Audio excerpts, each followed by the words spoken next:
we have a little more time to get into some of the articles and things that are some of the viral scream that's going throughout the internet, answer some of the concerns. So this is how the newsletter starts. It's worked on every day throughout the week. Seismic chart is the data that's coming in tonight. It's not here yet. If you look at a little bit of what we've seen for the last few years here, no 7s and 8s for week 8. And these are coming. You're going to see these coming down here in the chart very, very soon. We're seeing that last year we had more activity than in 2014 and 15 for week 8. And the uptick is definitely going right now. The Earth core temperature is just gradually heating up. This is already completed. This 12-degree angle that we have is continuing. We're trailing last year's position by 12 days, and that's adds 12 days to the calendar year, 377. So this has been on a 377-day cycle for a little more than 10 months now, and appears to be locked in. It's giving more weight to the magnetic North Pole migration modeling. And even Survival Group members are writing me mystified about the fact that there could be a 2018 orbit cycle. That's part of what I wanted to address today. I forwarded that information to the Survival Group. And this is what was answered in, this is newsletter volume number 12. This was just addressed. This is March 22nd, late last month. And Hugh asked the question, big question, and about leaving for the bug out location. This is the kind of information that you just can't miss. If you're in the Survival Group program, you're planning your best strategy, you're working with your fellow Survival Group members. Now we have about 175 members in the Ozarks program. People are writing me asking, are there any people in my state? That's the reason you're given a group email, all that group email information, so you can request that from your information. You guys can go off to the side if you're seeking information from someone living in California or Colorado or whatever state you're living in. You get that from your Survival Group members. There's no central database on locations or anything like that for security purposes. You carry on those communications with your Survival Group members. These are the two primary models that are running right now. The binary star magnetic repulsion model. This has a 75% chance of accuracy. The reason that there's multiple models is because we have conflicting data. We're dealing with an anomaly. I wish this was easier. I'm sure you guys wish it was easier. We have a lot of data. When you have a lot of data and there's conflicts in the data, it requires multiple modeling. And whenever Vanuatu, that's the key, 7.0 Vanuatu quake, right here. This guy, it came on April the 28th. Previous year, it came on April the 23rd.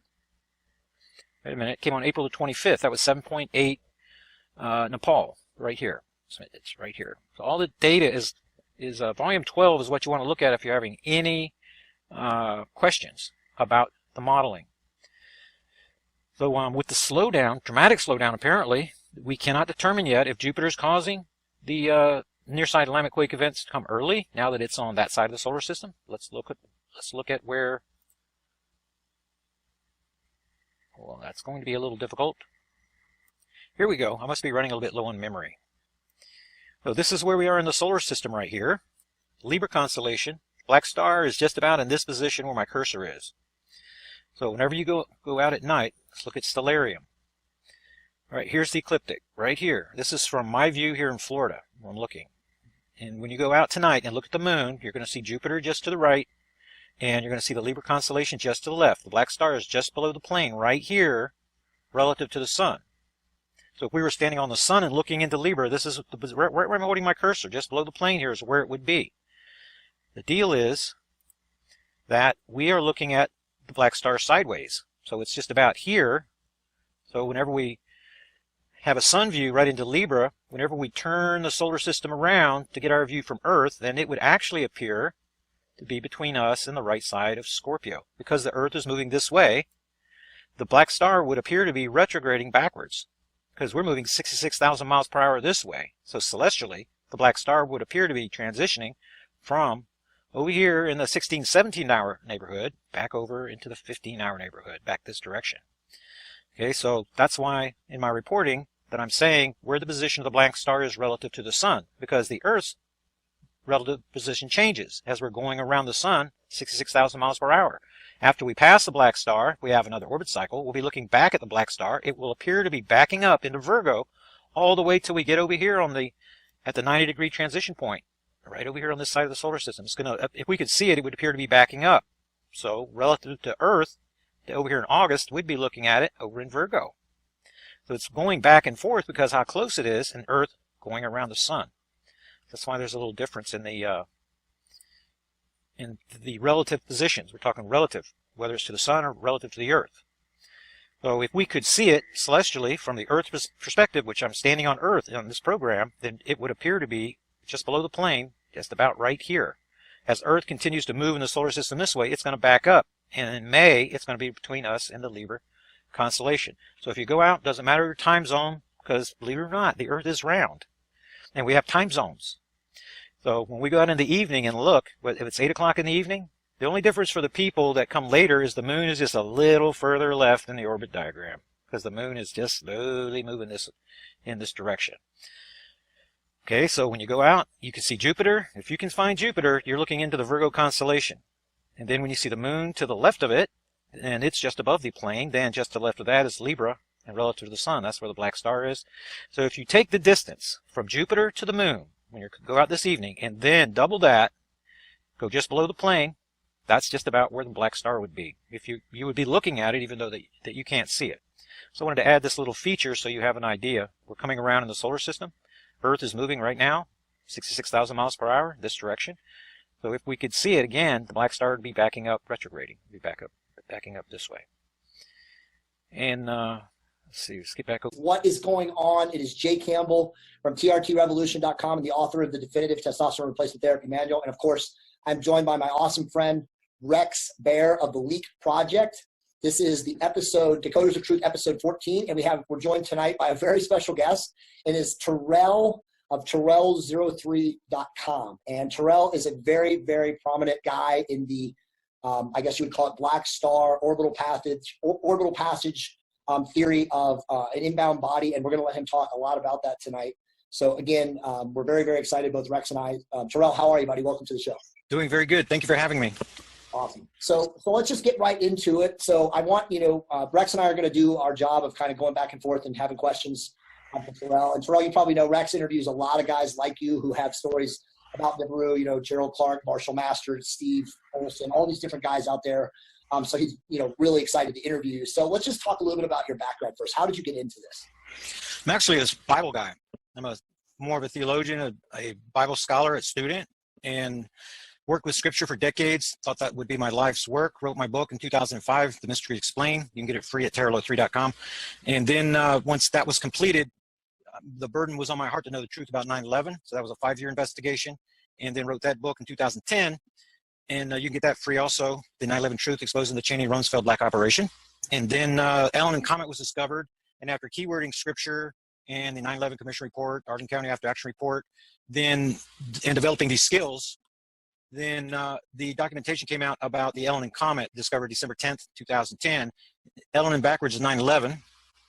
And the perihelion date of this supposed comet was 9/11/2011, exactly 10 years to the day after the 9/11 attacks. So I just wrote the book, and then here comes this story. So it was the documentation relating to Ellen that really got me into it. I joined 2 astronomy groups, want to know more, educate myself on astronomy more. And then Minister Amber Bosich came out with his paper to Cornell, April 11th. He traced this Ellen and Comet was included in his paper that he'd been working on for a very long time.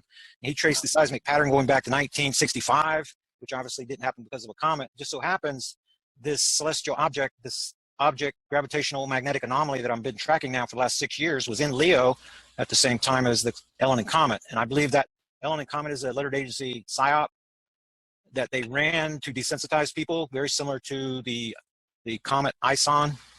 And so I've been engaged in the documentation, and then we picked up our project astronomer, Don, and worked with a large research group for years, and it just kind of grabbed me. And I'm going to be on this project until it's finally resolved. There's definitely something coming, It's causing the earth changes. It's causing everything from global warming to Jupiter's liquefying core, to the volcanism you're seeing, the earthquakes, and the quake pattern that we're seeing, the magnetopause reversals that we've been having. We're predicting them now in advance because we have enough baseline data. And that's really how I got into the investigation. So let me ask you a real quick question. So you're saying, if I'm understanding you correctly, you're saying that Ellen and ISON are both psyops, and they're both a cover story for the same thing, which is the inbound object, which you call. No, I'm not saying that. Elenin passed on through. The seismic pattern continued. So the reason, the way that they use these psyops is to desensitize the population. So you've heard Nibiru, Planet X, the lettered agencies are running both sides of that, and everybody's hearing it so much that they're becoming desensitized to it. So the plan is to put everybody to sleep and to make them look at Hillary and Trump and whatever's the reruns are running on the television, rather than waking up about what's coming from space. Okay, so if I'm understanding you correctly, again, I apologize. So you're saying that Elenin was a comet and it did pass through. So ISON was a comet. Elenin was not a comet. Okay, Just try to find a picture of it. Okay, I got you. So Elenin was this black star, but ISON was a comet. That's right. Okay. But there's a lot of similarities. They were both discovered by Russians. The first hyperbolic comet discovered by a Russian was Elenin, and the second one would have been ISON, except for they ran out of time. There's a 72-hour time limit for them to get corroboration from other astronomers, and they missed it by about 2 hours of identifying this thing as a comet. So that's why it was named after the network, the ISON network. Turned out to be a dirty snowball, but James McCanney ran with that, and it was a mini solar system. If you remember, both of them were mini solar systems. If you look up the keywording for the documentation on both of them, and too many similarities for them not to be connected. And it was another desensitizing op that the lettered agencies ran. If you notice, McCanney left Planet X movement shortly after that. So he was used as a vessel for a little while, and then he, like Lucas that came before him, if you've been watching John Moore, listening to John Moore, then it was Lucas, 2011. I remember Lucas. Yeah. I interviewed him back in the day. And he was really big into it. He came to Revolution Radio where I do my work. And then he was replaced by James McCanney. And I expected them to replace McCanney with someone else, a little higher level NASA type guy. And that didn't happen. But both of those were psyops used to desensitize the population in my mind. You know, let me jump in real quick, because I've often thought that the desensitization process started way before even 2003. Because if you play Cry Wolf long enough, eventually no one's going to believe it. Even if they do believe it, they just don't want to hear it anymore because they've heard it for so long. So like you said, it's this desensitization process. But let me ask you this. As far as the charts and stuff that you're going to share with us here, and I had a whole bunch of earthquake reports the other day that somebody sent in. I'm talking dozens around the West Coast, all the way up into Alaska. And then you've got the Ring of Fire, obviously. Are we going to get to a point to where you think that it's going to be similar to the film 2012 on the West Coast? Absolutely. It's going to happen. The dominoes are already stacked against the U.S. West Coast in the entire United States. After that, after Yellowstone pops, then you have lava tubes running over to the New Madrid, and New Madrid's going to pop. If you look at the Scallion maps of the future, look at the Navy maps of the future, you'll see a giant hole out there where you guys live, and you're going to see there's an inland gulf from where Louisiana used to be all the way up to the Great Lakes. So the United States is going to be cut in two by what's about to happen. I've seen those maps, and I know that even Edgar Casey had basically a vision where he was in one of his trances, and he had a similar map to the released Navy maps. And a lot of people that were in the military, higher in, top brass, et cetera, officers ended up moving out towards that location that's looked at as safer. And, definitely you want to be at a high elevation if something like that happens. But where are we at now? I mean, are there some charts essentially that kind of show where the dark star is at? Because so many people are thinking what they take a picture of is Planet X or Nibiru or Wormwood or, these multiple names, red Kachina, blue Kachina, etc. Right, and that's a lot of the propaganda. There are no pictures of the black star. There's no pictures of the black star. You cannot photograph what is a black hole. This thing is more like a black hole than any known celestial object. So it's like sucking stuff into another dimension? No, I'm not going to say that. What we're dealing with is that sounds crazy awesome. This is a remnant body. This is our sun's much larger binary twin that burned out long time ago. And when it imploded, then it created this remnant body that comes to the inner solar system. It came to the inner solar system in the days of Noah, and it came in the days of Moses, and it's coming now to begin the day of the Lord, and then it's going to come again at the end of the age to fulfill Matthew 24 and Revelation. The sun's going to turn dark. The moon's not going to give forth its light. The earth is going to stagger like a drunkard. And the U.S. West Coast is in the bullseye of where the dominoes are already stacked against the United States. So, wow, this is very somber, especially living in Southern California. But so what is your take then on, obviously all the other, researchers, again, Gerald Clark, Zechariah Sitchin, Michael Tellinger, folks like that, who talk about this, inbound object, they refer to it as Nibiru, Wormwood, whatever, Planet X, and the beings or the species that supposedly come with it, the Anunnaki. What is your belief in the Anunnaki? I believe the aliens are all around us. I believe they're God's custodians. You asked me earlier what they were going to do with the nuclear power plants. Who's going to clean up the mess? That's who's going to clean up the mess. This is the same people that took Elijah to heaven in a chariot of fire in 2 Kings chapter 2, start at verse 10. Those people are all around us right now, but they're not going to interfere. But once the black star passes through, they're the ones that are going to clean up the mess. So when you say clean up the mess, I'm sorry if I'm cutting you off, Rex. Go ahead and stop me here a second. But when you say clean up the mess, are you saying pick up the pieces after millions, if not billions of people are done? Yes, that's what they're going to do. And it's going to start the day of the Lord. It doesn't matter who dies. Remember that Christ's first miracle was to turn water into wine. Elijah's first miracle was to raise the dead. It doesn't matter who dies. We're moving into something that's new. That's what this black star is. It's God's reset button. And we're dividing times. It divides times from times. If you notice, before Noah, people lived much longer. Then afterwards, they lived shorter. After Moses, so the number of years that man lives is divided by times. And these times, all of a sudden, when this thing leaves, people are going to start to live to be 1,000 years again. So we're actually standing on the edge, the threshold of something very glorious. Go ahead, Rex. I would like to know what your take is on some dates that people could expect to see that type of stuff happen on a global scale, similar to the film 2012 again. Okay, we know the month that it's going to happen. We know that it's going to be in the month of May because we know the black star. If you'd like me to show you the solar system, are you guys still looking at my desktop? Oh, yeah. Okay, if you'd like for me to show you the solar system, then I can answer some of those questions. Yeah, that'd be great. Please do. Okay, so it looks like my settings are not set. Let's set them so you can see the constellations. And then we want you to see how we can already see the planets. Okay, whenever this thing was discovered, it was in the Leo constellation.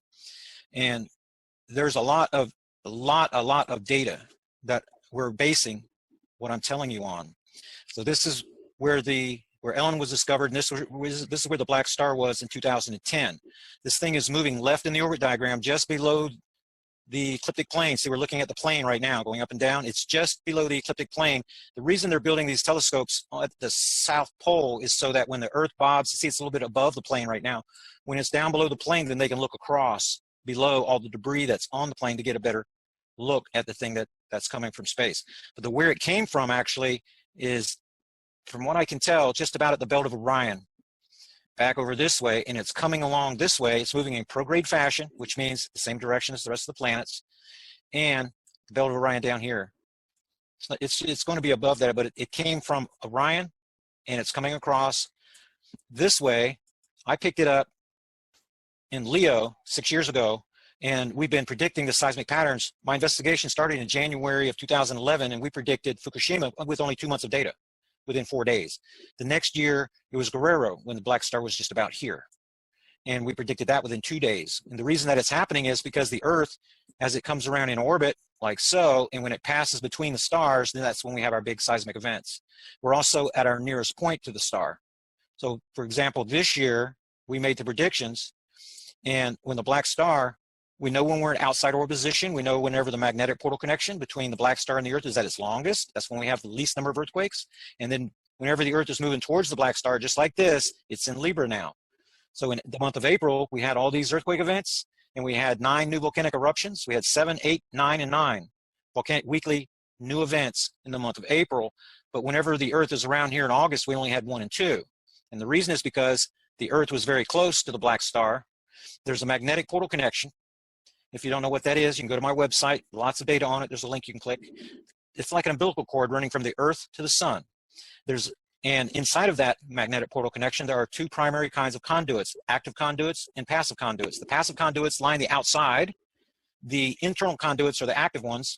And the Earth receives the most amount of electromagnetism through that magnetic portal connection when we're the closest to the sun. That's on January the 3rd or the 4th. And then when we moved to the summer side of orbit, then we receive less. The same principles apply for the black star. It's out here. It's connected to our sun through a magnetic portal connection. So you know solar cycle 24 flatlined in late 2011. They said we had a double peak in 2015, which we did not. and now it's void of sunspots, which it shouldn't be. The reason is because the black star is siphoning the energy from the sun and it's redirecting it to the other planets through a secondary set of magnetic portal connections.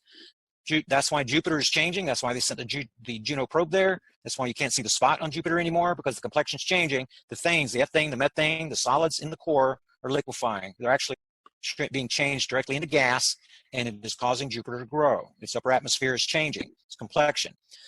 Similarly with Mars, when Mars came by in 2012, Mars was right behind, and I can change the date here and show you. Let's go back to 2012. Right here, let's go to March. And you'll see Mars is directly behind the Earth here. So Terrell, did you build this software right here? Oh, no, this is a solar system scope. You can get it for free on the internet. Oh, wow, okay. Okay, so the black star is behind Mars on March the 12th, 2012. I've got it on March the 10th, but March the 12th. Very important day in my investigation, because not only did Mars develop a dust storm on the nighttime side of that's why it's a mystery Martian dust storm, because scientists today don't know what caused it. That was a nasty storm too, by the way. It's supposed to be caused by the solar wind. It's supposed to be happening on this side, not on the nighttime side. But this storm started on March the 12th, 2012, at the same time that Earth magnetosphere turned around. The bow shock faces the sun. The tail is supposed to point this way. It blows in the solar wind. For 28 hours, our magnetosphere turned around. And the bow shock faced the Leo constellation, the same constellation where my black star was. Big, strong evidence. And it happened just before the Guerrero event that we predicted within 2 days. So here comes the Earth. It's getting ready to pass between the black star and the sun, and it's pulling two magnetic portal connections with it, the one from the Earth to the sun, the one from the black star to the Earth, and it crossed the star-to-star magnetic portal connection. As it did, it caused magnetic portal connection convergence. This angle was 45-degree angle back here. But when we started moving between the two, that angle got smaller and smaller, and the convergence of those portal connections causes portal-to-portal cross-firing, a sprite formation. The biggest lightning bolts that you can imagine between these portal connections, that creates highly charged ionic clouds being given direction between the converging portals. So this big giant wave was pushed through towards the sun, causes solar flares. We had giant solar flares leading up to this too. And the fact that this happened just before Guerrero, the Guerrero event happened just after it. It happened 8 days after it. Then that tells us that we had definitely had the magnetic portal connection. We had the solar flares and the Earth the magnetosphere turning around. That tells us that we have a source of subatomic particles here that is more powerful than the solar wind, that could not possibly originate outside of the pressure shock of our solar system. It's impossible. The influence had to be very nearby in order to fight the solar wind at just 1 astronomical unit from the sun. So then in 2016, using that data, we were able to predict what happened. Let's go to 2016. And we were able to predict the Martian dust storms. If I can get this to go the right way, here we go. In April. Here's Mars again. Behind the Earth. I'm getting double feedback from Echo. Okay, so here comes the Earth again like this. The magnetosphere collapsed again. The reason that it's characterized as a collapse rather than a reversal is because NASA turned off the feed. The Department of Homeland Security actually turned off the feed after only 2 hours. We had 28 hours of data last time. We only had 2 this time. Martian dust storm started just prior. The Earth's magnetosphere collapsed again because the black star had moved. You see where we are now? This is the Virgo constellation. Before it was in Leo. So not only this, we have a seismic pattern that I could show you from this recent newsletter. We've been tracking the earthquakes weekly, and we know when they're going to go up and when they're going to go down, when we're going to have the big uptick and when we're going to have the lull period. And we're in an uptick period, a mini lull inside of an uptick period right now, if you listen to my report. So this is the kind of data. Let's take this down just for a minute and look at the newsletter. This is year over year seismic values. They're extremely low at this point because something is coming. The patterns that we're looking at says that there is something coming, and it's kind of looking in your direction. But here's an example. This O in the chart means we're at outside orbit position. That's at that 90-degree angle position that I told you about. Look how low the values are. 2.5 to 4 magnitude earthquakes, sub 200 is very rare. Look down the chart. Look down the chart. You can barely see a 100 something. At outside orbit position is when it happens. Back in 2011, this value was 146. The next year was 164. The next year is 176. It's been migrating upwards, but very slowly. Then we have a jolt value. The highest value of the year, sometimes this second week, it's because of the way that Earth turns around in orbit to start moving towards the black star, and then we get a sudden jolt of electromagnetism that gives us that jolt value. This happens. It's very predictable in the chart. This jolt value here, 5, 6 magnitude earthquakes, this happens like clockwork. In the 5th week, not the fifth week of the year, see, this doesn't start on January the 1st. This starts when we get the outside orbit position. So the chart for the next year begins almost 2 weeks later. Here we are at outside orbit position. There was a little bit of anomaly. This value was a little bit high here to start this year. But whenever you look at all the earthquake activity that we're having when we get between the two stars, here we're having 11 of the 6 magnitude earthquakes, 4 sevens, 5 sevens right here together. Whenever we have these longer areas, we have none at all. If you're anywhere near outside orbit position, then that's the way that it is. We have almost nothing as far as earthquake activity. So we were able to predict far in advance because we know the solar system. We know where we are in the solar system, going around the sun, and when we're moving towards the black star. And whenever we come around and to get the outside orbit position over here, we move around and swing around in orbit, which we just went through. The black star is moving directly towards us. That means the magnetic portal connection is shortening on 2 times a year, and it's lengthening 2 times a year. And we have identified the seismic pattern that tells us this is caused by a celestial object. The same celestial object that turned Earth's magnetosphere around, the same celestial object that I've been tracking for the last 6 years. Wow. Let me jump in real quick.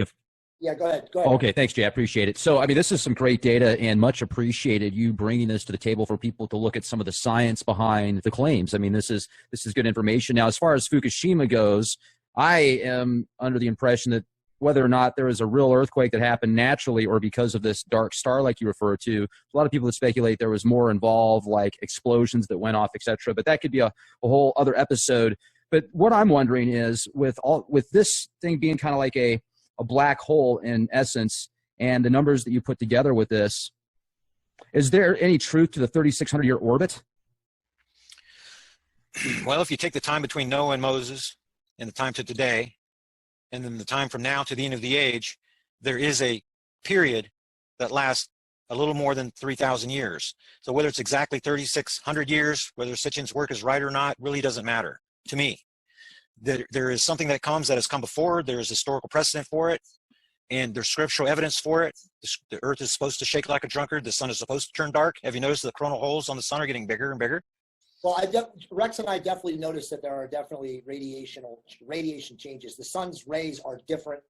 The intensity of them is higher. I mean, again, I can only speak for most of the time that I'm living in Southern California, but Rex measures the radiation, the solar radiation, and it's gone up, right? Rex, yeah, the last few years, like dramatically, it's gone up. I'm glad you brought that up because I'm looking at the levels right now and they're lower than they usually are. Right now it's at 0.09, but typically it's been hanging out over 0.1 up to 0.14 microsieverts per hour. And although that doesn't sound like it's high, and it's not, the typical levels when I first picked this watch up back in 2013, and it's been recalibrated since, the levels were literally at 0.06, 0.07. They rarely spiked, rarely went above that. And now I haven't seen it that low more than a couple of times in this area over the past couple of years. Now, traveling the country extensively for a couple of years from 2013 to 2015, I noticed certain states had much higher levels. Even if you go to southern Texas, like around Big Bend National Park, in the park itself, the levels almost triple. Atlanta, they were really high. But you can definitely tell a difference with the actual radiation, and I'm wondering if it's because of all the geoengineering that's going on, or if it is this dark star, if that's emitting extra radiation as well. Well, before you answer that, isn't the geoengineering, great question, Rex, isn't the geoengineering because of this?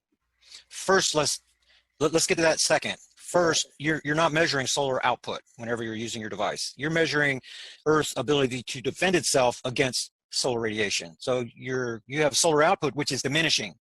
The solar output is actually weaker now. The heliosphere around our solar system has shrunk 25% in 10 years.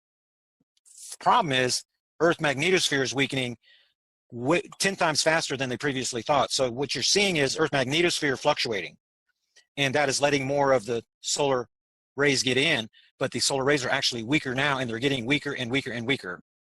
So they're both getting weak. You're measuring what is coming through the magnetosphere that is fluctuating. Well, then, so what does that mean then? Yeah. What it means, well, you're not going to get a real accurate, you're not going to measure solar output using your device. You're going to measure what's come through the magnetosphere. So you're measuring magnetosphere integrity in your area, and it's fluctuating over our heads all the time. So it's that value is going to fluctuate. But the sun is going to continue reducing activity, your X-ray flux, your radio flux values are 1/3 what they should be, anywhere near solar maximum. That happened in 2011 at the end. They expected solar cycle 24 to be bigger than 23, but then, and it was moving up just like it was going to in 2011, but then it flatlined in 2011, and the output values dropped to 1/3 of what they were for the previous cycle. So the sun is going to sleep, is what it is, and there's plenty of information on the internet about how the sun is going to sleep. That's why it's blank of sunspots right now as we're talking. So whenever you're going to get your highest readings, if you were outside the atmosphere, then that would be during solar maximum, whenever you see all the sunspots and the sun is getting ready to switch poles. Let me jump in just real quick if I can, Gerald. What would you say then is causing the increase in radiation? Because this is a consistent level. I mean, it's a military grade Geiger counter. I don't know exactly all the different types of radiation that it picks up, but everybody that I talk to, just about that I've asked this question, can definitely tell a difference in the feeling of the sun when it hits their skin. I mean, just go outside. I love the sun, man. I mean, if you give me a rock to lay on outside, it's like a hot rock. I'll be like a lizard there for a minute. I can enjoy it, but it's so intense now. I don't even really like being out in the sun for that long. So what's caused the increase in your opinion? Well, part of what you're getting in California is likely has to do. I'm not in California. Oh, you're not? No, I'm in Texas. San Antonio, Texas. Well, I agree. I feel the same. San Antonio. The winds blow, and there's a lot of radiation out there. So if you're measuring with a Geiger counter, then what's been in the oceans from Fukushima and what's in the clouds that's coming from that direction, from the prevailing winds, it's likely that you're getting some of that. And that is going to want to pool up in places when it rains, then it comes down the creek bed, then it's going to want to build up in certain areas. So if you get close to those funnel areas, places where that water passes through, then you're probably going to get higher readings than if you move away.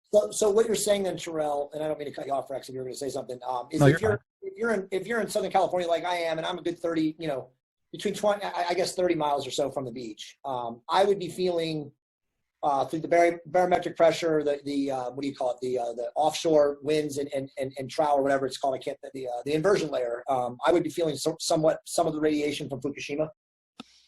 I'd say that's very possible, but the life on that's lower in the food chain, the reptiles, the amphibians, they're going to be affected first, and the reproductive cycles where it's going to show up. So in the embryos, so you're going to see those things way before it's going to affect you. It would affect your offspring, your fertilized egg, and your wife before it's ever going to affect you. So we're too old to be affected by the amount of radiation that we're going to get from something like that.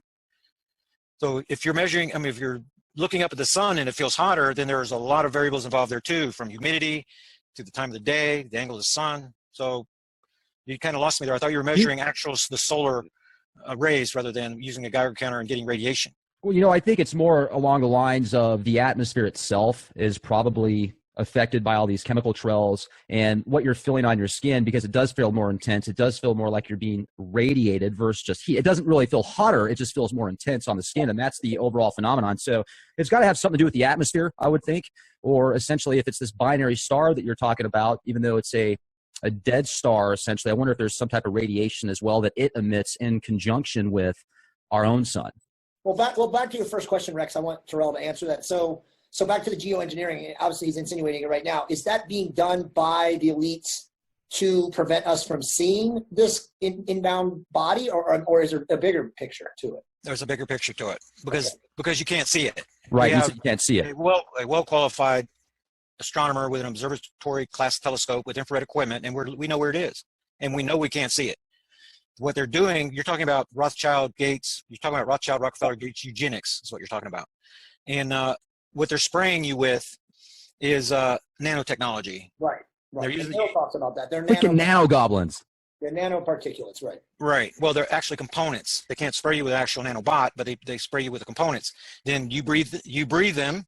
Many of them are going to get on your skin, but your skin is a natural defense against anything like that. You shed your skin way quicker than any of these little guys can do anything. And you're only dealing with components anyway. But what happens is, it was explained to me by Billy Hayes, who was one of my lead researchers in Terrell's research group for a long time. He built 200 of the HAARP facilities around the world. He knows all this stuff. He educated me on it. These components, you breathe them in and then you regurgitate them. And it's your lungs don't like them. It's just like dust or anything else. It comes up, but then you swallow it. Whenever you swallow it, it goes into your stomach and hits the acid-rich environment. That's whenever the crystallization begins. These things grow to a predetermined diameter, and then on the corners of these crystals, that's where they grows these appendages, the legs for mobility and antennae for communication. And then that's where the HAARP That's where HARP comes in, because the carrier wave, which is now space-based, the old analog system was done away with in 2013. Now it's all digitized and it's all space-based. They're maintaining a carrier wave around our planet so that artificial intelligence can multi-frequency on top of that wave, and it's like broadband. So he's creating many other frequencies, and he's communicating with the nanos in your body. That's what the spraying is about, and they're wanting to upgrade it. What the scientists have been doing is trying to break the 5 nanometer barrier so that artificial intelligence can tell the nanos in your body to reassemble amino acids to viruses. If you remember the H1N1 scare, this was a super duper biological weapon. The problem was 2 missing amino acids. That's all they had to do was reconnect, and they had a super strain. That was a dry run for what's coming in the future. When the elite fail-safe plan is initiated, there's going to be a contagion, and it's going to be artificial intelligence assisted. And they need these nanobots to be inside of you in order to make the stuff work. So this is the way that the House of Rothschild is controlling everything, every single thing. So all that makes sense. I mean, this is disturbing stuff, but it makes sense to me. I think Rex would somewhat agree. I mean, him and I are big anti-vaccine and anti, nanos and all of the nonsense that's going on. But you will not assimilate me. If the Dark Star, is going to destroy 80-90% of the population, then why do they need that? That's a fail-safe that if it doesn't, or I mean, what is their end game with that? No, their end game is control. They cannot allow the sleepers that are all around them to wake up to what's happening, because that'll start a civil war. They're not going to be able to run to the underground arc cities. So this is a mechanism, this is a device that they use to control the masses right now. So what they have in Denver, remember that the New York Charter of the Council on Foreign Relations opened up their charter in Denver in 1938. That's how long they've been preparing the underground arc city program that's there, the underground bunker positions that are there.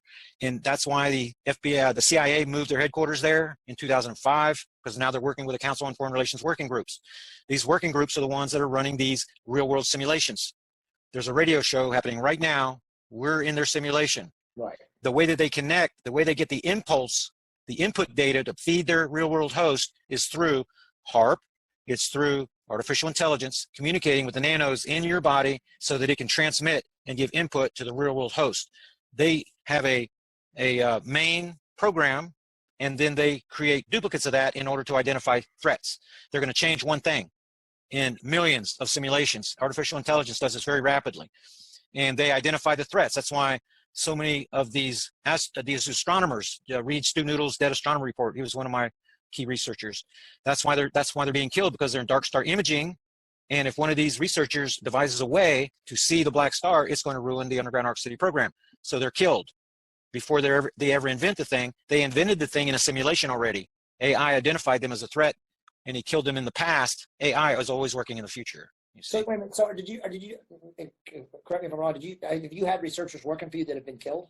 Yes. Jesus. Okay. Michael Owens, my chief astronomer, most brilliant man I ever met, he had to be taken out of the way, because he knew the guy was a genius, brilliant man. He took over my desktop and with a new NASA program and showed me all the asteroids, all the meteors coming out of the Leo constellation back in 2011. He was a very gifted man, and he went to the hospital. Not only him, Stu Noodle, a group went in March of 2012, and another group went in 2000. In the next month in April. Stu Noodle went with the second group. My mother went to the hospital the same day as Michael Owens. 13 other members of my research group, 350 members I had in my research group. Many of the administrators, they were found unconscious. They were taken to the hospital, just like my mother was, just like Michael Owens was. Their lungs filled with fluid, and then their they start having heart attacks. And we're talking about people having heart attacks that are 25 years old, members of my research group. Stu Noodle was only 34 years old. And he went to the hospital. He was there 7 weeks, lungs filling with fluid, multiple heart attacks. And the people that lived have stents in their hearts. My sister-in-law had a stent put in her heart, totally clean system. She doesn't have any plaque whatsoever. 2 nodes were growing in a major artery inside of her heart, causing her to have a stent. My mother died, my cousin died, and my other cousin died within 2 weeks in March 2013. They died on the next cycle. So there's that information. A lot of the information is in the Dropbox folder. I don't talk about it a whole lot, because the more you know, the more chances that you're going to become a threat to artificial intelligence. That's one of I was doing 7 radio shows a week. I was reaching over 1 million people per month, and that's whenever the problem started. So that's why I've been doing 1 radio show and doing things slowly and trying not to get ahead of the pace of the elite. Once we get beyond their fail-safe, they won't care. But until then, their worst fear is that the military contingent, the lettered agencies, people working our government, that they're going to wake up and then want their place in the underground arc city, and there's not enough room for everybody. Civil war that ruins the elite plan. So this is the way that they do it. That's what HARP is. It's a means so that they can control everything. The thing that you were asking me about is the geoengineering, like the scalar square technology and things like that. They're using that to make the Earth look more normal. If they weren't using these devices, weather modification devices, then it would become more apparent what's going on. So they're trying to nudge things to make them look like a regular weather pattern whenever what's happening to the Earth right now is anything but regular. You have jet stream fluctuation that is wild. Right. And you have the air masses now mixing from the northern and southern hemispheres, which is wild. Right. That was caused by ocean conveyor disruption. The northern ice sheets depleted very rapidly because of the large magnetite deposits under the North Pole. The black star is taking the sun's electromagnetism and it's redirecting it through a secondary set of magnetic portal connections. The Earth is absorbing that electromagnetism and it's being translated into heat through induction. The induction process, like a new wave cooker. So the metals and the salts are what's causing the Earth to heat up. The northern ice sheets depleted, that reduced the polar drip. You have not enough polar drip, and then the ocean conveyor breaks. That's already happened. Then the jet stream starts fluctuating. That's already happened. So these dominoes are falling. The elite are trying to prop them up, like they're propping up silver using the back door of the Fed, the short position of JP Morgan. It's very similar. They're trying to make your money look like it's worth something so you don't wake up. They're trying to keep gas around $2 a gallon. They're trying to manipulate everything to make sure that everybody thinks it's cool, and so they don't wake up. They're thinking peace and safety. So with all of that, so when you mentioned the fail-safe, when they don't care anymore, when is that? My best, because it's a guess. Because that's what I do, is threat assessment, contingency planning for people. If I was advising them, it'd be 60 to 90 days before the event, and that we know that event's going to happen in May. And we know the black stars move left in the orbit diagram an average of 12 degrees per year for a decade. Last year it only moved 3. The reason is because the relationship it has with the black star, between the black star and the sun, they have mismatched magnetic polarity, so that the black star is actually slowing down as it's coming to perihelion position, which is crazy. And I only found out about it from reading the research of a Canadian student, not from NASA, and it was observed 2 stars coming together, and the smaller one was slowing down because the binary star magnetic repulsion. So that's what we have as a star. It's not a planet, it's a star. And it is being repelled by the sun at the same time as it's being drawn in by the gravity. The deal is the gravity force pulling it in multiplies it by 2 with the square of the closing distance. The square of the closing distance. The magnetic polarity strength, the repulsion force is increasing by the cube of the closing distance. It's actually greater than the cube because we're not dealing with static magnets here that have a certain force. We're dealing with a black star that's siphoning energy from the sun and becoming more powerful. So it's actually growing, that repulsion. That's like the fifth element. It's coming in, and the black star magnetic polarity strength is growing while the sun's magnetic polarity strength is weakening. So it's actually growing by more than the cube of the closing distance. So what's happening is when it's far away and it's coming in, it's on an elliptical orbit, but it's transitioning. We caught it in between 2015 and 2016, transitioning to something that's more circular. And it's going to reach perihelion near Venus orbit path. When it does, and it's done this before. That's why Venus is screwed up. Venus has a reverse rotation. It's the planet in the inner solar system that rotates backwards from all the others. Terrell, can I jump in real quick about Venus? Sure. Because I was actually going to ask that question, then I started thinking about something else. And I remember in 2011, I read multiple articles and blog posts about how Venus, it flipped or something weird was going on. And I just went and did a bunch of research just now, and I tried to find that same article, and I couldn't find it. So is there any truth to that? Not that it flipped. The story that I saw, I think in 2012, was that Venus's rotation is slowing, and they couldn't figure out why. Like they couldn't figure out the Saturn dust storms 30 years apart when it was passing through Leo, like the mystery Martian dust storms, Jupiter's liquefying core. These are things that the scientists, the shrinking heliosphere has them mystified. Reversing magnetosphere in our Earth. That's where my investigation picks up when we see the anomaly, when we see what's baffling the scientists, things that they can't explain. And then when we do the research, we track it backwards and we realize it's because of black star influence. So what we're talking about. So it's not that Venus has flipped or anything. It's been messed with many times because the perihelion position of the black star, the perihelion is whenever this object is nearest the sun before it heads back out. When it's moving to that circular orbit, and it's going to come around at Venus orbit path very close to it.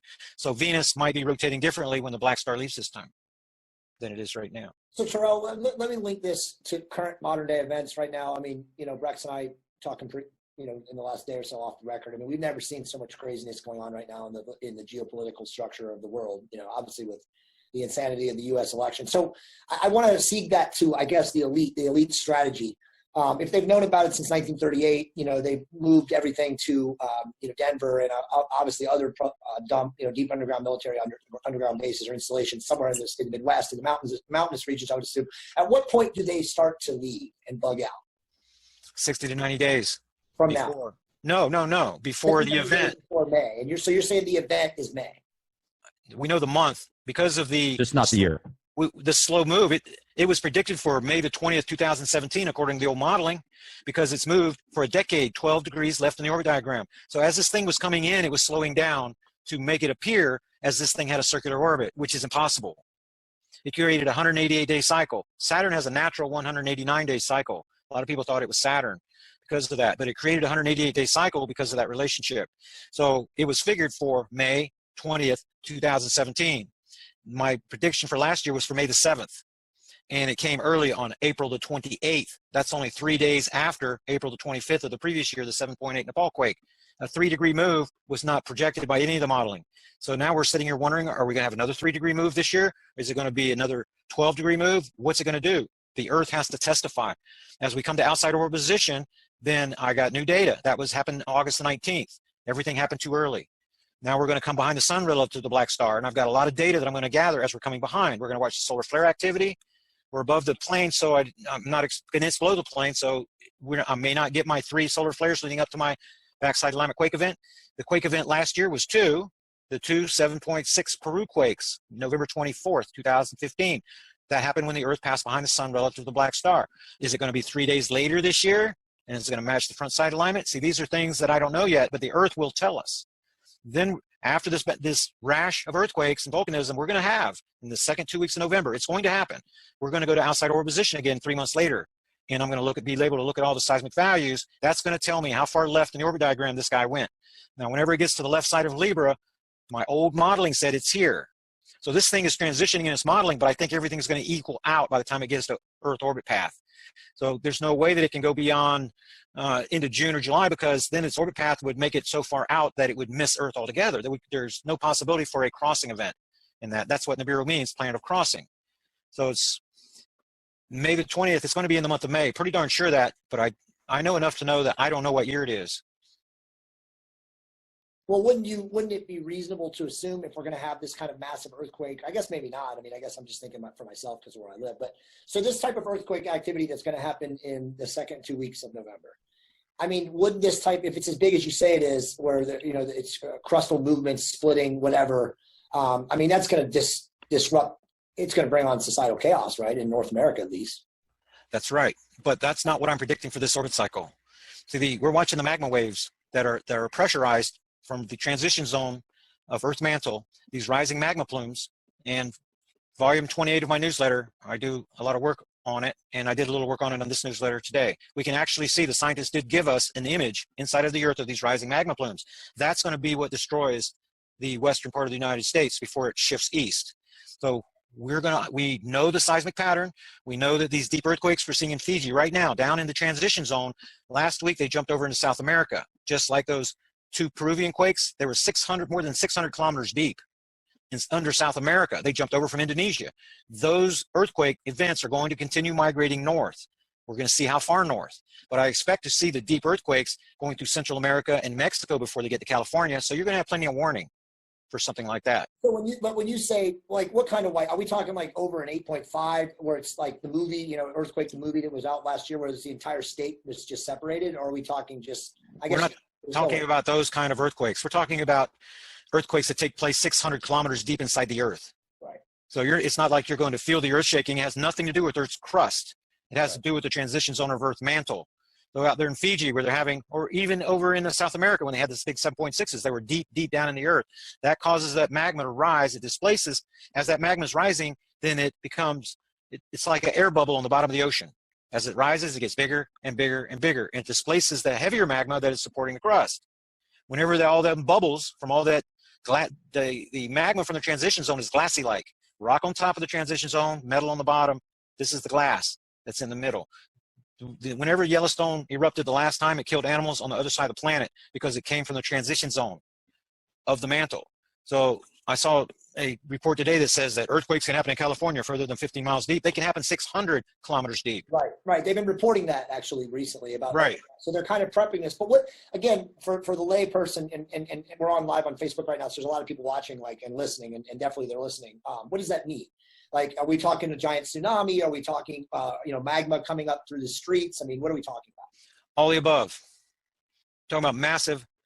See, California is in the worst position in the whole world because the magma these plumes originated in Indonesia. They're pushing up through the Philippines. They're pushing up through Japan. We had a new volcanic eruption this week in Japan and Kamchatka. This magma wave is deep in the earth and it's coming around. It has horns on it that push up, little domes that push up.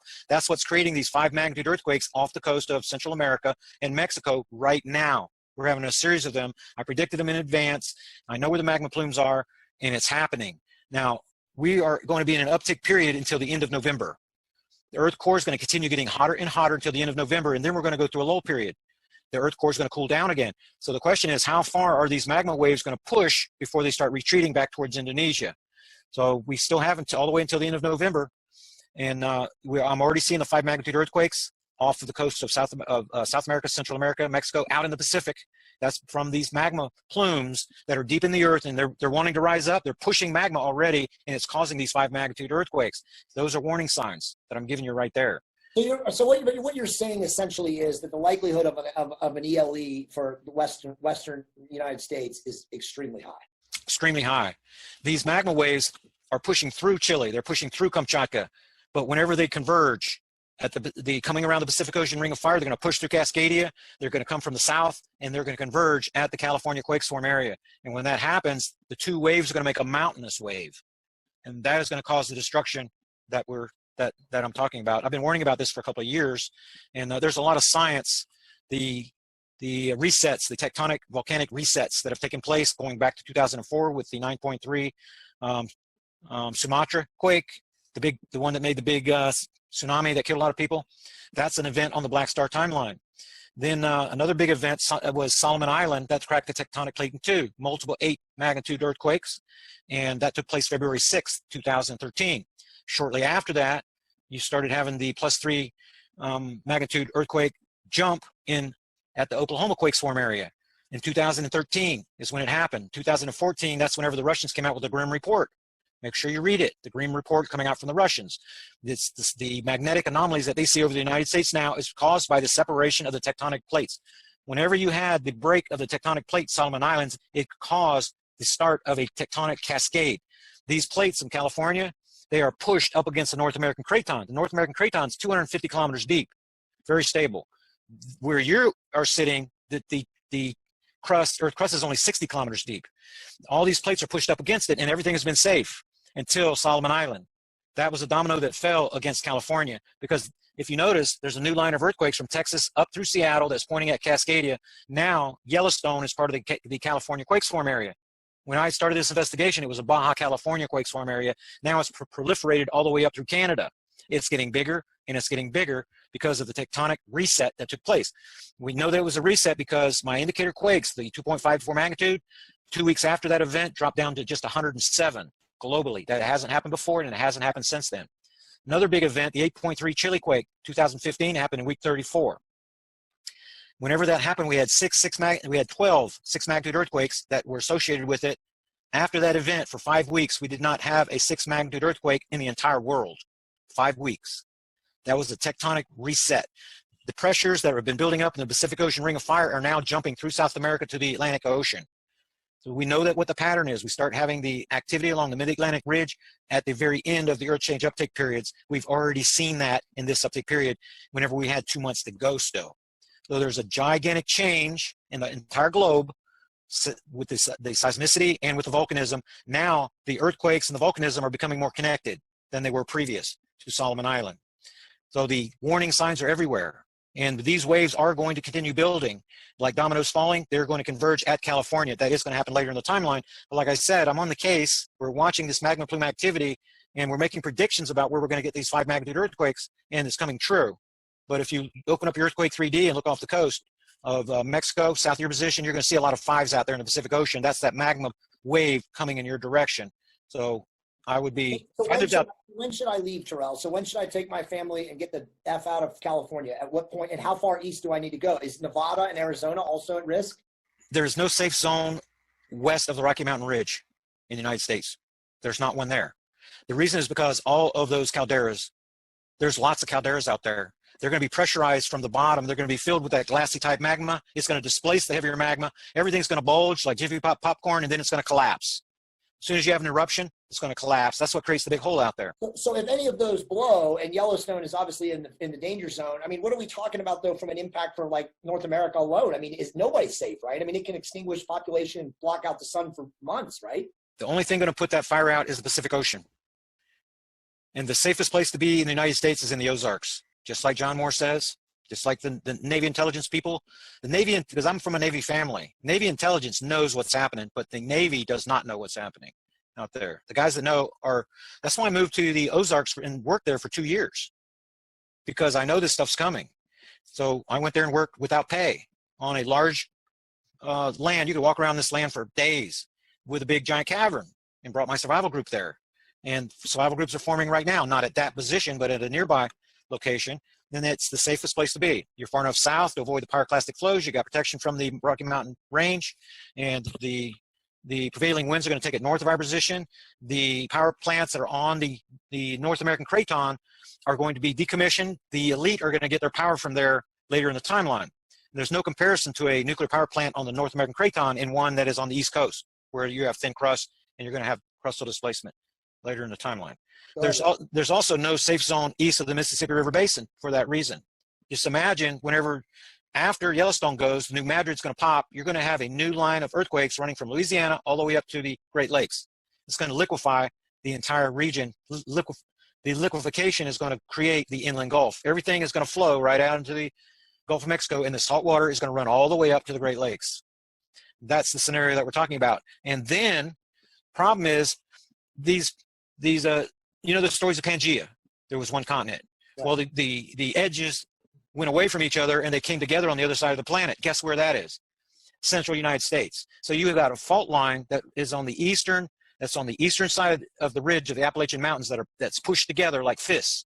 Whenever New Madrid goes, then you're going to get a settling from the ridge that's going to want to move west, and it's going to open up this crack, and you have a fault that's running from North Carolina all the way up to New England that's going to shake just like the New Madrid. There's no safe zone over there. You can't go in a cavern and come out later because of all the nuclear power plants that are, and the prevailing winds are over there. So my group, that we went to the Ozarks, and we have people from California and New York and North Carolina, all over the country. It's in the central part of the country. That has been identified as the safest place in the Northern Hemisphere for lots and lots of reasons. Natural water resources that come from the aquifers, and cavern formations where the animals can avoid, so that can become our food source. And it's a remote area. We're 45 minutes from a paved road, for example. And so it's the perfect survival location, and that's where you're going to want to look. If I were you, I would take a vacation, go to the Ozarks, visit caverns, shake hands with those people, and then make that my place that I'm going to bug out to. You don't have to move. You have to have a bug out location, a place that you're going to go whenever your threat assessment guy tells you when to go. You're a newsletter subscriber. You subscribe to my newsletter, so you're going to get the notice that you need to bail. You need to get the heck out of there, because when I'm making my move, you guys are all going to know. So real quick for everybody that's watching, because we got a lot of people watching, how can people subscribe to your newsletter? And by the way, I subscribe to his newsletter, not blowing smoke. He's not trying to collect money from people. It's dirt cheap, and he gives it to you for the whole year. How much is it, Terrell? How do they do it? $25 per year, and you go to this website right here.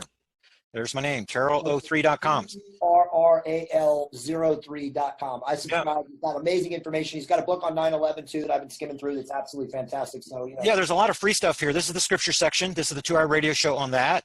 It's all introductory to The Mystery Explained, the book I wrote. It's a pig, and you want to see God's wisdom. It's hidden in plain sight through His 3 witnesses of spirit, blood, and water.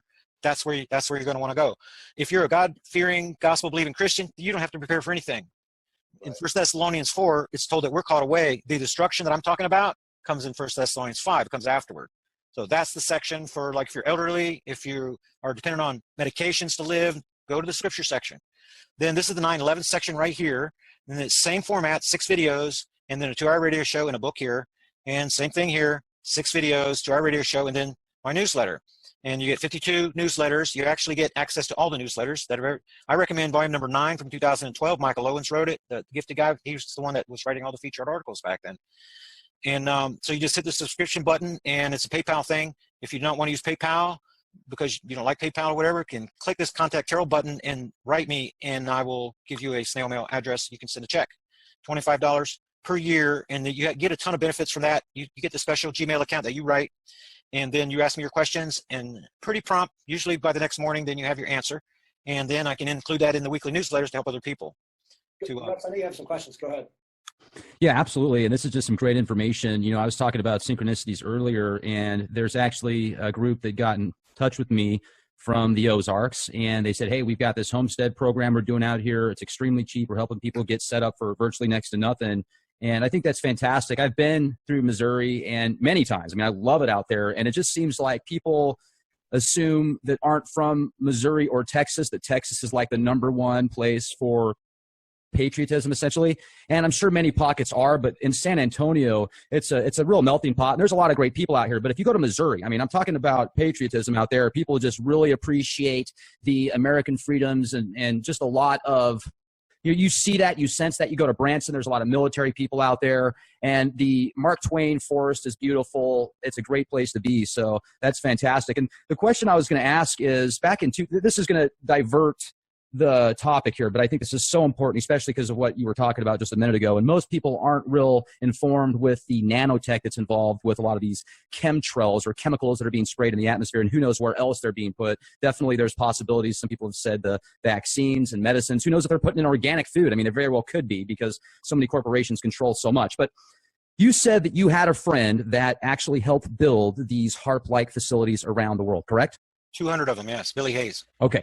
So I had an opportunity to go to Alaska in 2013. And speaking of radiation levels, when I was up in the plane, it went all the way up to 4.2, which was just the high, 4.2 microsieverts per hour from 0.07, essentially, when I was on the ground. So just think about that for a minute. But anyway, I made a phone call to my friends before I went out there, and I talked to somebody on a chat line about how I was going to go to Alaska and check out the HAARP facilities. And I was just kind of joking around when I said it, but I was definitely thinking about it. I wanted to get out there and look at it, but I didn't say I was going to do anything conspicuous. I just wanted to go out and check it out.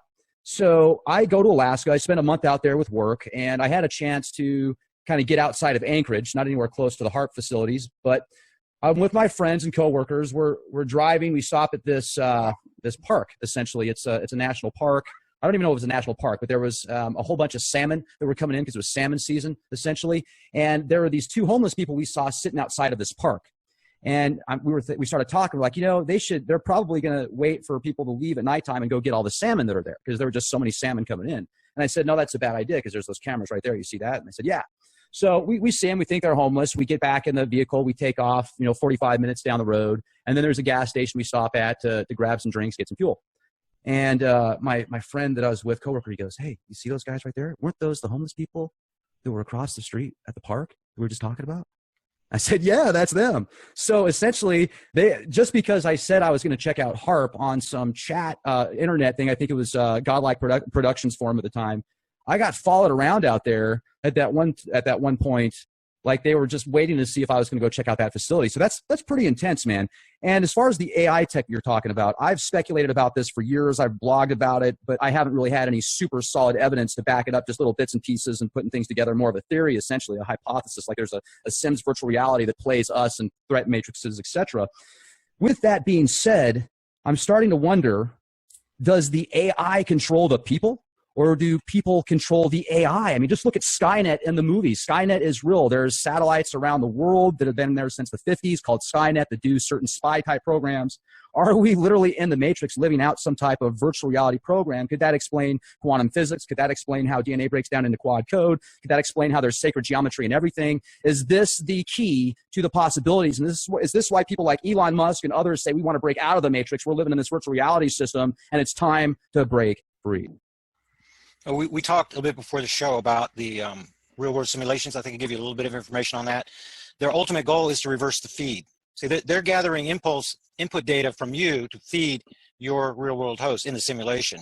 Now, the goal is to reverse that so that the real world host inside is controlling you. So that's what their goal is to be able to control. This is about manipulation and control, and just so they can get to the underground arc cities. Because, like you said, the Black Star is going to kill everybody. Okay, so we are living in a matrix right now. You are connected to a host that's in a matrix right now. The question is, have you been reverse fed yet? Is that why people are walking around as like zombies? Like they don't know what's going on? Because a percentage of the population, according to Billy, cannot be controlled by HAARP. A percentage of the population, Morgellons disease is a side effect of rejecting the technology, the nanotechnology, the filaments. They could grow right out of your skin. And there is a way to neutralize their ability. It's the nanofilament replication inhibitor. And if you just Google make sure you go to my YouTube channel and Google it. I mean, and subscribe. And then Google, you can find my video on the nanofilament. What you're talking about is the boron molecule. Boron is extremely efficient little guy. It's a miracle drug. 24 health benefits from just taking a pinch, three pinches a day. And you're just your regular drinking water, but don't put anything in your body because of me. I'm not a doctor, I'm a researcher.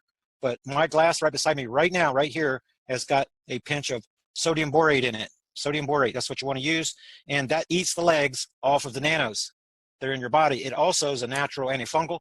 So if you have Candida condition, which about 3/4 of the Americans have, then it's going to neutralize that too. It's going to raise your blood pH. It has a 9.3 pH. So I encourage you to go to boraxcures.com and look at it, but also look at my video. And a little bit of apple cider vinegar goes a long way, 18 health benefits from that.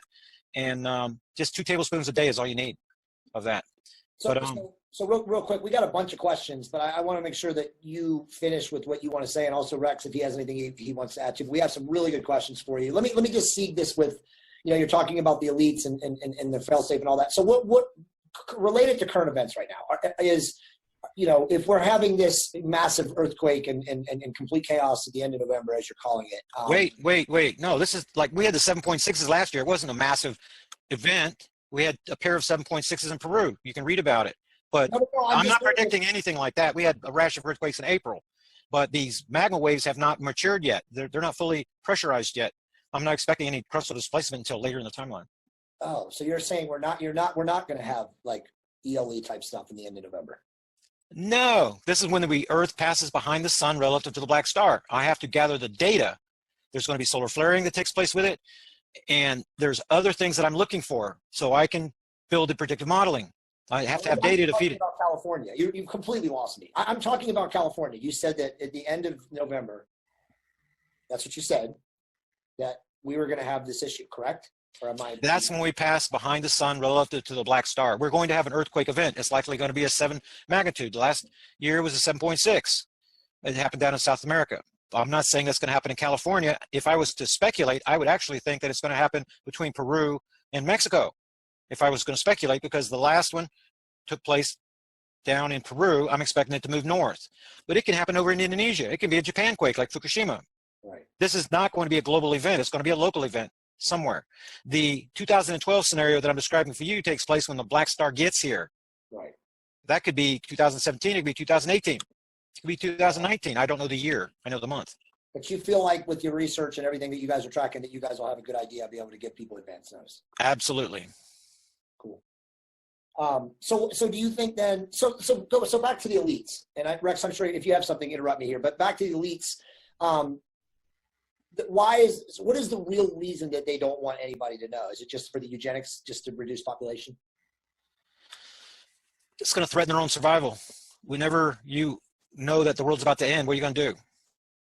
They can't control you then. They can't ensure the safety of their families going to the underground arc cities. They have to keep it quiet. Just like the 2012 movie. The people with green cards, they know they're not telling a soul. China will save you. No. That's what they show in 2012 at the end. I was being sarcastic there, but where are the arcs? In China. Right. Well, That's the Hollywood spin, in my opinion. Hollywood's really pushing China as the new economic savior, the new world power. We were talking about this another episode, Jay, about how so many TV shows are doing the same thing. So not happening. China cannot even breathe. They're not smart enough to, what we should be doing is vapor plasma integrated engines. I know that's a little bit of a different topic, but vaporize the fuel, get 100% burned. You don't have the smog. It was invented by a Canadian back in 1930s. We should be getting 200 miles a gallon by vaporizing using a giant manifold on our engines. And we're not doing it, but China seems like they should be smart enough to figure out how to beat the pollution problem. There are people running around with masks on. So China has a lot of growing up to do before they're going to save the world, in my opinion. I'm not disagreeing with you. I'm just giving you Hollywood's impression. Right. So Terrell, what are your thoughts on the current presidential election? Is there any chance that Trump has a winning, or it's already completely rigged and Hillary's installed? And it doesn't matter who wins. The president of the United States is the chairman of the Council on Foreign Relations in Denver. Right. Okay. Let's just use Benghazi as an example. People know about it. The stand down order came from Denver. Obama was told to stand down. Hillary was told to stand down. General Ham, AFRICOM, was told to stand down because Stevens was a double agent, and he was going to expose the gun running going to ISIS in Jordan. The CIA and the DOD were training ISIS in Jordan back in 2012 to fill the power vacuum created by Obama, but Obama doesn't do anything. He's a puppet. The guy doesn't have a brain in his head. He doesn't know what he's doing. The people that are doing it are the people, the House of Rothschild, the Council on Foreign Relations, that's on this side of the country, this side of the world, Trilateral Commission, the Bilderbergs, their working groups, those are the people that run the show. Those people in Washington, it doesn't matter who's over there. It doesn't matter whatsoever. The problem that I have with Hillary is the fact that so many Americans are willing to accept somebody so corrupt as their president. I don't think they are. I think that the whole thing is rigged. I think that the media is making all of us, meaning everyone, assume that people are willing to accept the corruption, but I don't think they are. I think the whole thing is a trick, F-U-C-K. You know, I don't think anybody is willing to. I think that the people they interview for the sound bites that say they're in support of Hillary, I think it's all rigged. Like everything, it's all rigged. The media is in control of everything, like you said. Yeah, well, we'll see. I would really rather see Trump. The big problem we have here is the competition with illegals, companies that hire strictly illegals. Our company had 350 people, and it's out of business because we refused to work the illegals. The prices kept going down and down and down and down below cost because you can hire 3 illegals for the price of 1 bricklayer, you know, American bricklayer. So that's the big problem we have here. And if he could fix some of that, which is not going to happen, it's part of the worker displacement agenda of the CFR. So you've got NAFTA type treaties, guest worker programs. They're going to bring 1.5 million foreigners into this country to take jobs that we don't even have. And they're going to do it every single year as part of the agenda. So the United States is done. That's why I'm a member of a survival group in the Ozarks. I think you guys should be too. So let me ask you some questions. Rex, if you don't have anything, Rex, I'm going to ask questions from the group. What are your thoughts? Sounds good. Okay, so a lot of the questions. I'm going to try to skim to the best ones here. Could a nuclear war have any impact on seismic levels of the Earth? A nuclear war have any effect on seismic levels? Yes, meaning what you're projecting from this inbound body. Could it throw off your measurements? I've never been asked that question before. Nuclear. That's Well, whenever you start blasting things with nukes, you have a lot more problem with fallout. And why would you want to do that? Well, I mean, obviously they're a threat right now. Russia and the United States are threatening them. No, they're not. They're friends. This is all good cop, bad cop thing. They're keeping you mesmerized watching them. They're getting ready to run the underground arc cities. They have to run sleeper operations. So they have to get their people that are not going to the underground cities. They have to get them oriented, trained for deployment. They're going to be deploying troops everywhere when the thing gets here because they want Americans on Russian soil, Russians on our soil. Because then whenever it comes time, they're going to deploy the sleepers against us and we're going to neutralize one another. That's the plan.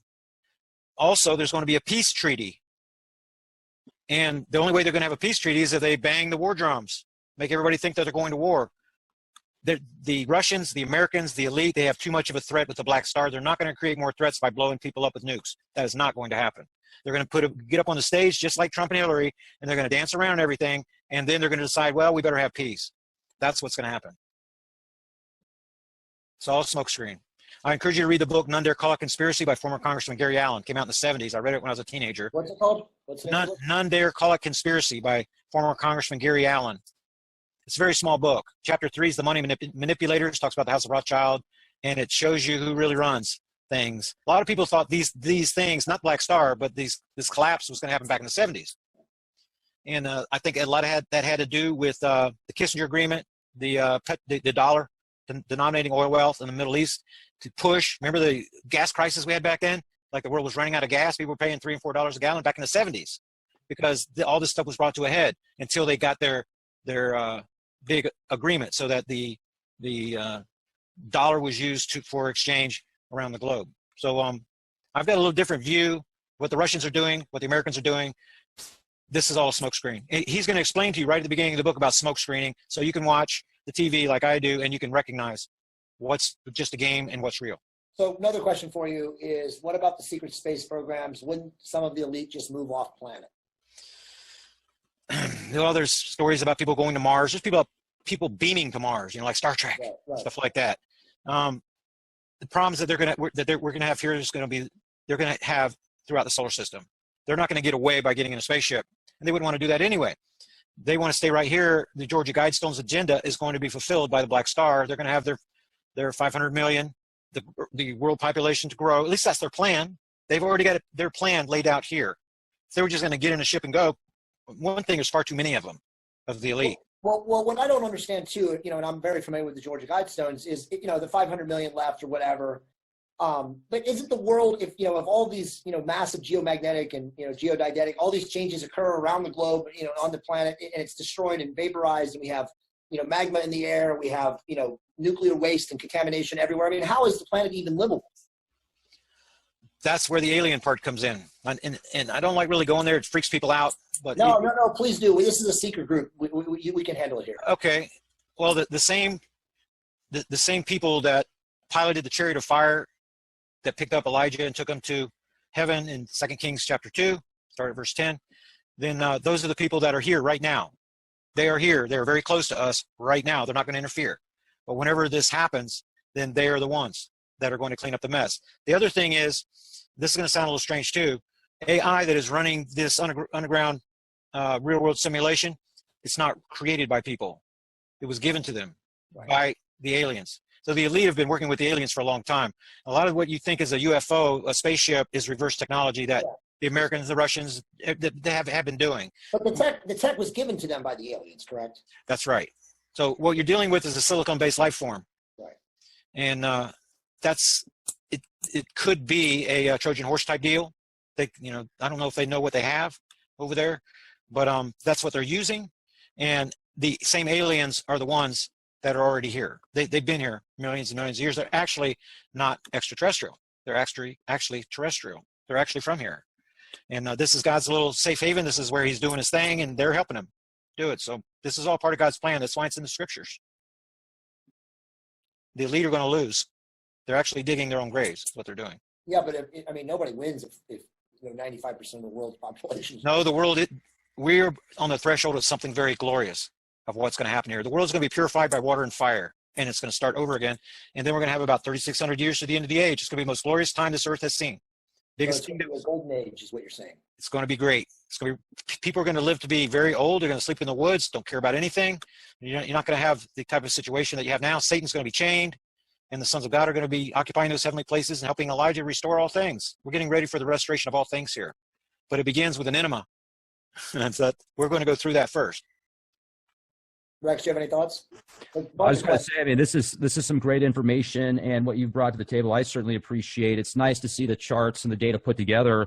Now, one thing that I do find fascinating is, as far as the global things that are going on right now, I remember I talked to Dane Wigington a couple years ago, and he was telling me that even Siberia was at an all-time high as far as the heat is considered. So I'm wondering if it does get hot enough to where these giant icebergs in Alaska and around the world start to just completely melt, there's nothing left.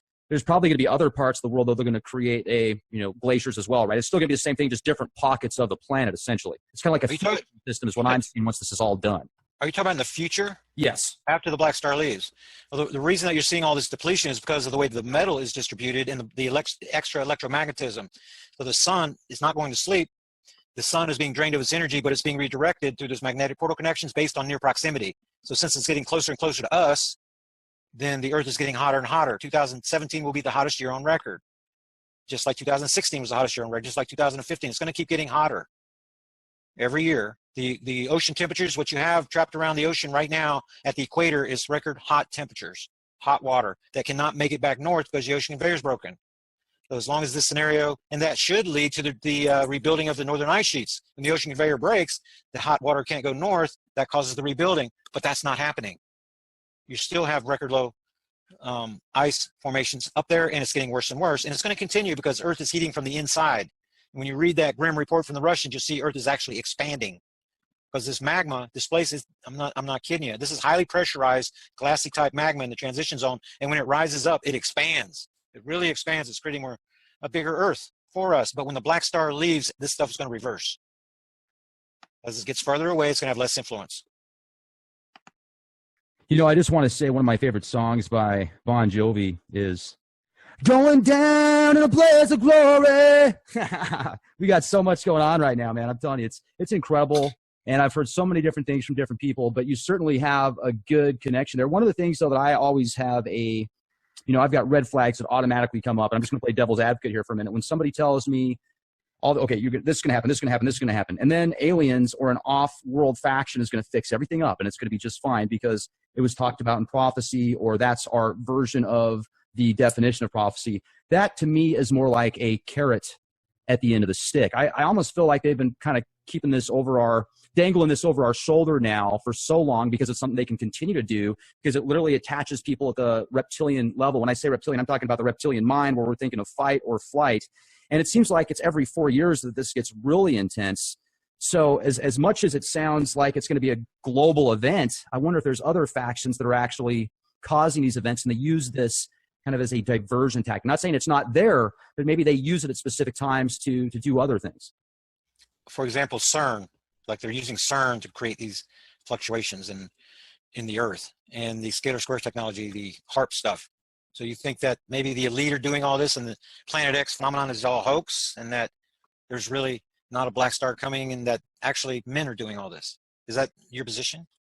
No, my position is I'm agnostic. I certainly don't know. I've just seen enough out there to say there are other possibilities. If you've seen the film Wag the Dog, for example, they create a fake war to divert attention. And I've just noticed the patterns because I keep track of events, current events, certain articles, news, like pretty darn intense, and I have for years. And one thing that I've noticed is these cycles of every 4 years, it seems, they kind of use this specific topic. And I wonder why they do that, why it's not all the time, but it seems to be on these patterns of 4 years. Oh, I couldn't speculate on that, but what I'm showing you on the screen here is Earth magnetosphere. This right here is the bow shock. The sun is over on your right. You see the little circle in the middle? That's the sun. 2017. This is a Wednesday early report. We have a little more time to get into some of the articles and things that are some of the viral scream that's going throughout the internet, answer some of the concerns. So this is how the newsletter starts. It's worked on every day throughout the week. Seismic chart is the data that's coming in tonight. It's not here yet. If you look at a little bit of what we've seen for the last few years here, no 7s and 8s for week 8. And these are coming. You're going to see these coming down here in the chart very, very soon. We're seeing that last year we had more activity than in 2014 and 15 for week 8. And the uptick is definitely going right now. The Earth core temperature is just gradually heating up. This is already completed. This 12-degree angle that we have is continuing. We're trailing last year's position by 12 days, and that's adds 12 days of the calendar year, 377. So this has been on a 377-day cycle for a little more than 10 months now, and appears to be locked in. It's giving more weight to the magnetic North Pole migration modeling. And even survival group members are writing me mystified about the fact that there could be a 2018 orbit cycle. That's part of what I wanted to address today. I forwarded that information to the survival group. And this is what was answered in, this is newsletter volume number 12. This was just addressed. This is March 22nd, late last month. And Hugh asked the question, big question, and about leaving for the bug out location. This is the kind of information that you just can't miss. If you're in the survival group program, you're planning your best strategy, you're working with your fellow survival group members. Now we have about 175 members in the Ozarks program. People are writing me asking, are there any people in my state? That's the reason you're given a group email, all that group email information, so you can request that from your information. You guys can go off to the side if you're seeking information from someone living in California or Colorado or whatever state you're living in. You get that from your survival group members. There's no central database on locations or anything like that for security purposes. You carry on those communications with your survival group members. These are the two primary models that are running right now the binary star magnetic repulsion model. This has a 75% chance of accuracy. The reason that there's multiple models is because we have conflicting data. We're dealing with an anomaly. I wish this was easier. I'm sure you guys wish it was easier. We have a lot of data. When you have a lot of data and there's conflicts in the data, it requires multiple modeling. And whenever Vanuatu, that's the key, 7.0 Vanuatu quake, right here. This guy, it came on April the 28th. Previous year, it came on April the 23rd. Wait a minute, it came on April the 25th. That was 7.8 Nepal, right here. So it's right here. So all the data is volume 12 is what you want to look at if you're having any questions about the modeling. So with the slowdown, dramatic slowdown apparently, we cannot determine yet if Jupiter's causing the near-side Willamette quake events to come early, now that it's on that side of the solar system. Let's look at where. Well, that's going to be a little difficult. Here we go. I must be running a little bit low on memory. So this is where we are in the solar system right here. Libra constellation. Black star is just about in this position where my cursor is. So whenever you go out at night, let's look at Stellarium. All right, here's the ecliptic right here. This is from my view here in Florida, where I'm looking. And when you go out tonight and look at the moon, you're going to see Jupiter just to the right, and you're going to see the Libra constellation just to the left. The black star is just below the plane right here relative to the sun. So if we were standing on the sun and looking into Libra, this is right where I'm holding my cursor, just below the plane here is where it would be. The deal is that we are looking at the black star sideways. So it's just about here. So whenever we have a sun view right into Libra, whenever we turn the solar system around to get our view from Earth, then it would actually appear to be between us and the right side of Scorpio. Because the Earth is moving this way, the black star would appear to be retrograding backwards, because we're moving 66,000 miles per hour this way. So celestially, the black star would appear to be transitioning from over here in the 16, 17-hour neighborhood back over into the 15-hour neighborhood, back this direction. Okay, so that's why in my reporting that I'm saying where the position of the black star is relative to the sun, because the Earth's relative position changes as we're going around the sun 66,000 miles per hour. After we pass the black star, if we have another orbit cycle, we'll be looking back at the black star. It will appear to be backing up into Virgo all the way till we get over here at the 90-degree transition point, right over here on this side of the solar system. It's gonna, if we could see it, it would appear to be backing up. So relative to Earth, over here in August, we'd be looking at it over in Virgo. So it's going back and forth because how close it is, and Earth going around the sun. That's why there's a little difference in the relative positions. We're talking relative, whether it's to the sun or relative to the Earth. So if we could see it celestially from the Earth's perspective, which I'm standing on Earth on this program, then it would appear to be just below the plane, just about right here. As Earth continues to move in the solar system this way, it's going to back up. And in May, it's going to be between us and the Libra constellation. So if you go out, doesn't matter your time zone, because believe it or not, the Earth is round. And we have time zones. So when we go out in the evening and look, if it's 8 o'clock in the evening, the only difference for the people that come later is the moon is just a little further left in the orbit diagram, because the moon is just slowly moving in this direction. Okay, so when you go out, you can see Jupiter. If you can find Jupiter, you're looking into the Virgo constellation. And then when you see the moon to the left of it, and it's just above the plane, then just to the left of that is Libra, and relative to the sun, that's where the black star is. So if you take the distance from Jupiter to the moon, when you go out this evening, and then double that, go just below the plane, that's just about where the black star would be. If you would be looking at it, even though that you can't see it. So I wanted to add this little feature so you have an idea. We're coming around in the solar system. Earth is moving right now, 66,000 miles per hour, this direction. So if we could see it again, the black star would be backing up, retrograding, be backing up this way.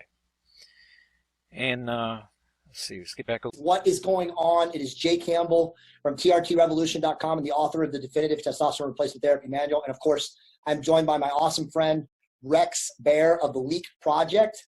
This is the episode, Decoders of Truth, episode 14. And we're joined tonight by a very special guest. It is Terrell of Terrell03.com. And Terrell is a very, very prominent guy in the, I guess you would call it black star orbital passage theory of an inbound body. And we're going to let him talk a lot about that tonight. So again, we're very, very excited, both Rex and I. Terrell, how are you, buddy? Welcome to the show. Doing very good. Thank you for having me. Awesome. So let's just get right into it. So I want, Rex and I are going to do our job of kind of going back and forth and having questions for Terrell. And Terrell, you probably know Rex interviews a lot of guys like you who have stories about Nibiru, Gerald Clark, Marshall Masters, Steve Olson, all these different guys out there. So he's, really excited to interview you. So let's just talk a little bit about your background first. How did you get into this? I'm actually a Bible guy. I'm more of a theologian, a Bible scholar, a student, and worked with scripture for decades. Thought that would be my life's work. Wrote my book in 2005, The Mystery Explained. You can get it free at terralo3.com. And then once that was completed, the burden was on my heart to know the truth about 9/11. So that was a 5-year investigation. And then wrote that book in 2010. And you can get that free also, The 9/11 Truth, Exposing the Cheney Rumsfeld Black Operation. And then Ellen and Comet was discovered.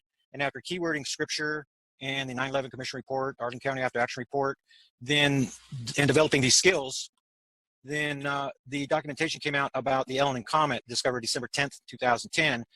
Ellen and backwards is 9/11. And the perihelion date of this supposed comet was 9/11/2011, exactly 10 years to the day after the 9/11 attacks. So I just wrote the book, and then here comes this story.